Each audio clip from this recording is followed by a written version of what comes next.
What's up, doll collectors, hobbyists, fabs, and besties? I'm Toya, an adult doll collector. Welcome to my miniverse. Today, let's spend a little time with hot glue. I kind of love making stuff with hot glue. I found this bangle silicone mold at Dollar Tree and tried to make a hot glue bangle, but the mold was a little small, so it didn't come out quite like I wanted. I even tried to make an extension, but it just doesn't look great. But I said all of that just to show my appreciation for hot glue. I often use silicone molds. I found this one at Dollar Tree. I think it was $1.50 or $1.75. It used to be $1.25. But let's see if we can make a few minis without a mold. Well, technically, I'm still using a mold, but I'm using the back for a non-stick silicone surface. I have these little gems for nail art that I wanted to use to decorate some miniatures, but I would love to see if we could make them.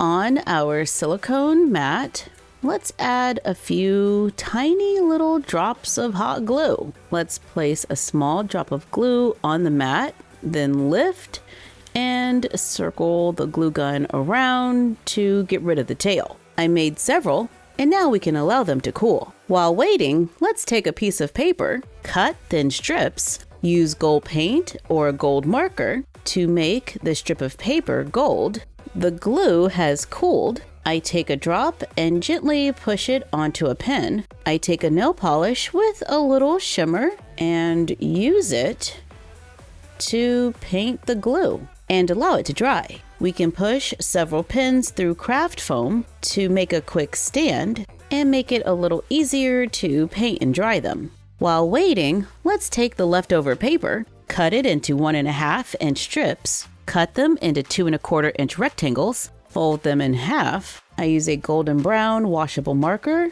and water to lightly tint the pages. While the paper is still wet, we can also go around the edges just a little to try to get more color. Then add more water to give the paper an aged look. Then we can take the strips of gold paper and cut them even thinner, then wrap and glue them around the edges of the glue dots to make a decorative embellishment for our miniatures that should be easy to glue onto stuff. This is great for when you have a lot of time on your hands, like on a sick day or while watching a movie. I'm going to use a few of these to decorate a book. I saw these jeweled books on Pinterest and they kind of reminded me of like little fairy books. So let's take those aged pages that we made, fold them in half again, stack them, lining up the folded edges, carefully glue them together with a little hot glue. You want it to get between those pages just a little, and then press. Cut cardstock that is slightly larger, fold it to be a cover. Before I glue it, let's add a little hot glue to decorate it. I did a couple of rectangles. They're a little wobbly. Then let's make a little wobbly circle-ish shape in the center. I had a little mistake and I had to peel it off. Let's fill the inside with nail polish. I used 2 colors and mix them a little. Then carefully paint the hot glue gold so we can really see those details. Glue on a few of our gems. I added a few on the spine and on the front. Once everything is dried, let's glue in the pages to complete our little magical book. Let's see if we can make something a little larger. Let's make glue dots on the silicone mat, but this time they're bigger. Once cooled, remove it. I place the round side on a pin. I add glue to the other side, allow it to cool. I have another pin close by. Let's add a drop of glue right on top. Hold it upside down, then take the other pin, and we're just going to touch that glue just a little bit. There we go.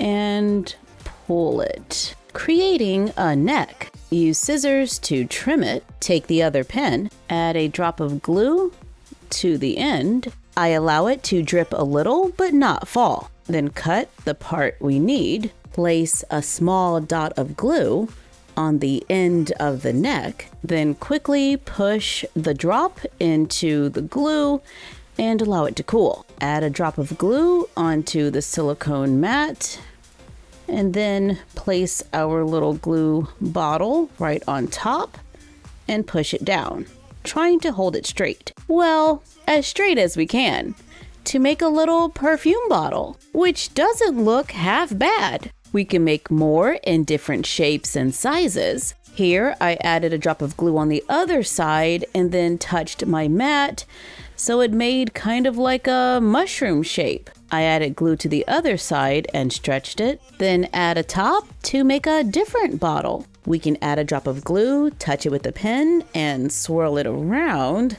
That's not very neat. We can add a drop of glue to the back, then touch it with the pen, pull it, and swirl it going around to decorate the bottle. Now we can paint them with polish, paint them gold, paint them red, then add a little gold to make a love potion. We can even glue on one of our gems that we made earlier to make a few perfume bottles and love potions for the dolls, made out of hot glue. My gold marker was like $5 and some change. I already had the hot glue, so this was a pretty inexpensive craft. The bottles don't take that long to make. There is a little bit of a learning curve, but once you get it, you can make them in no time. They do come out different every single time, but that just makes each one unique. We can use these on our doll's vanity or as a craft for the spooky season, and just have fun designing different perfume bottles and love potions. Speaking of design, a new doll just arrived. It's the Barbie Signature Styled by Patti Wilson Doll. I bought this doll from Mattel Creations for $50. On the back of the box it says, "As a fashion stylist and consultant, Patti Wilson is considered a visionary in her industry. Celebrities, musicians, actors, and fashion icons have collaborated with this influential stylist. This collaboration with Barbie is a fitting tribute to her avant-garde, boundary-breaking style." In the box, the doll has a photo studio backdrop. We can also see a little dog in the background. You know how we love our pups. Out of the box, we get a doll stand, a certificate of authenticity letting us know this is a gold label doll. Here's the inside of the box art. If you're a box art fan, I think this is totally usable. And here's the doll. With the Selma face sculpt, this doll has blonde hair pulled back into a ponytail. It is cut at the bottom, but there are a few strays on mine. She has a center part with two twists coming down in the front, inspired by Patti Wilson's braids. This doll has brown eyes, a smoky eyeshadow, a beauty mark, a mauve pink lip color. However, my finish is blemished just a little right there. This is a gold label doll, so you know we're looking. I do love this face sculpt. I have a doll on the shelf that I call Cat with the same one. Here she is. The Patti Wilson doll comes dressed in black, wearing sunglasses, a black faux fur coat. The inside of the front is lined, but the sleeves are not. The back is lined as well, and we do have a Barbie signature label. Underneath, she wears a black faux leather romper with a V-neck and straps in the back. She wears a black belt with a vintage car vibe and a license plate that says Barbie. This car theme can also be seen on the included black bucket hat with red faux lights. She has black leggings under the romper that feel like thick stockings and have an elastic waistband. Under the leggings, we find knee protectors, and she wears black platform boots. This doll has silver painted fingernails and wears silver colored removable earrings. Her body type is the articulated original with movement at the head, shoulder, elbow, wrist, hip, and knee. If we need more articulation, she might be a match for the blue tie-dye or yellow top Made to Move Barbie. I definitely need more articulation, so prepare the hot water. Do I think that a $50 doll should come on a Made to Move body? Yes. Yes, I do. I put the doll in a plastic bag and let her sit in hot water to soften the head. Once the head is squishy, we can just remove it. Come on. Come on. Ow. Yeah, there we go. Then place the doll's head on the made to move body. And now she's made to move. With this doll, I think we get a few pieces we can totally add to our wardrobe, like the faux leather romper, although my stitching is a little loose at the top, and I can see us getting some use out of the faux fur coat as well. Our little hot glue book could totally be a fairy book or a grimoire, and it goes perfect with our perfume bottles or love potions. Thank you for joining us for a few crafts and dolls. Like, comment, share, and subscribe. Don't forget to ring the bell and follow us on Instagram and YouTube at MyFroggyStuff and Bella of MyFroggyStuff on Instagram, and on our second channel, Create Something Fabulous. And we will see you next time.